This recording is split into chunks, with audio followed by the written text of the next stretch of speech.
Bölgələrdə Novruz şənlikləri keçirilir. Təbiətin oyanışı ilə yeni ilin, yeni günün gəlməsi qeyd edilir. Qazaxda keçirilən şənlik də xalqımızın qədim tarixinin, mədəniyyətinin, adət-ənənələrinin nümayişinə çevrilib. Cəngi səslənib. Meydana gələn Qazan xan, eləcə də Novruzun simvollarından olan Kosa və Keçəl şənlik iştirakçılarını təbrik ediblər. Daha sonra bayram tonqalı yandırılıb. Bu tonqal 44 günlük Vətən müharibəsində qazanılan zəfərdən sonra daha gür yanır.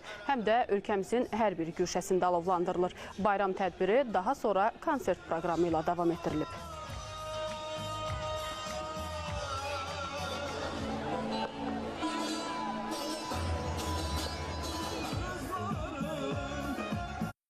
Mən arzu edirəm ki, qarşıdan gələn Novruz bayramında, necə ki, indi biz Xan kəndində, Şuşada ocaqlarımız yanır, süfrələrimiz açılır, papaqlar atılır. Arzu edirəm ki, qarşıdan gələn Novruz bayramında da, Qərbi Azərbaycanda, Zəngəzurda bizim bayrağımız asılsın, ocaqlarımız yansın, süfrələrimiz açılsın. Keçmişdən qalıma bax, milli adət-ənənələrimiz burada nümayiş etdirilir.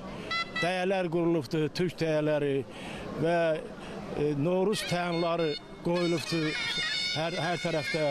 Və əslində bir anlıq elə bil ki, biz təzədən keçmişə qayıdırıq.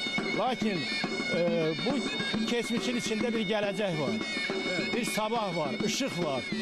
O tonqal ışığı, ruhun ışığı